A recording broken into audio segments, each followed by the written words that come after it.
Aujourd'hui, je suis en compagnie d'un artiste que je respecte énormément, un artiste international, Corneille. Salut David, ça va bien? Ça va très bien toi-même? Oui, merci. Génial. Corneille, on sait que tu as donné des spectacles partout à travers le monde. On sait également aussi que tu donnes beaucoup de conférences. Et moi, j'ai une question pour toi, pour les gens qui veulent devenir conférenciers ou qui sont déjà conférenciers.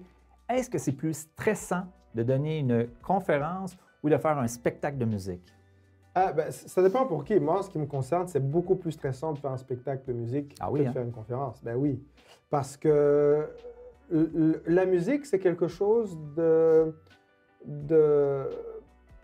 particulier. Premièrement, dans mon cas, moi, je suis auteur-compositeur, donc j'écris ma vie, je me révèle énormément, mais en chanson. C'est-à-dire il y a plein de choses qui sont sollicitées chez moi quand je suis sur scène. Mon attention au public.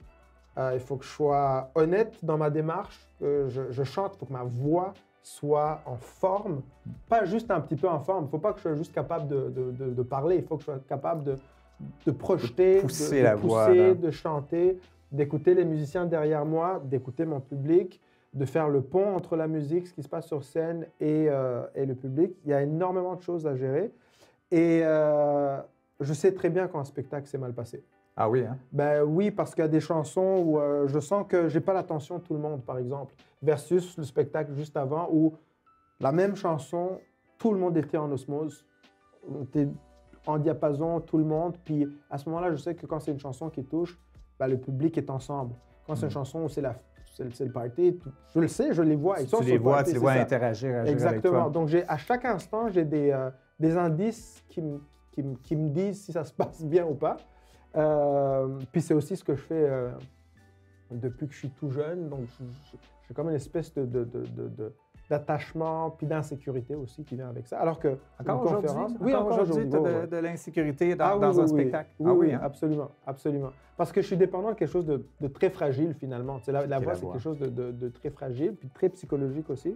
Et je me rends compte que je suis beaucoup plus à l'aise avec les conférences que je le suis en spectacle de chansons. On dirait qu'il y a quelque chose de... je vais dire quelque chose puis je ne veux rien enlever à la musique, là. Mais on dirait qu'il y a... C'est beaucoup plus facile pour moi de me sentir utile quand je donne une conférence que quand je chante.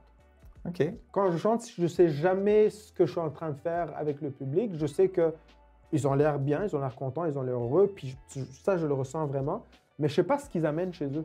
Okay. Parce que j'ai l'impression que dès qu'ils sortent, ils ont des chansons en tête, ils ont chanté des refrains, mais je sais qu'après, leur quotidien les rattrape. Un beau moment. Donc, tu les as divertis. Je les ai divertis, ils ont passé un bon moment, mais leur quotidien les rattrape. Conférence, je le vois dans les yeux des gens qui sont en train de réfléchir et qui sont en train il y a un dialogue qui se passe entre moi et eux, même quand ils ne me parlent pas. Je comprends. C'est une expérience assez... Puis j'ai eu de bons entraînements sur scène avec un micro avant de faire quelque chose de naturel pour toi. C'est quelque chose de naturel, ouais. Mais c'est vrai que la conférence a ça d'unique.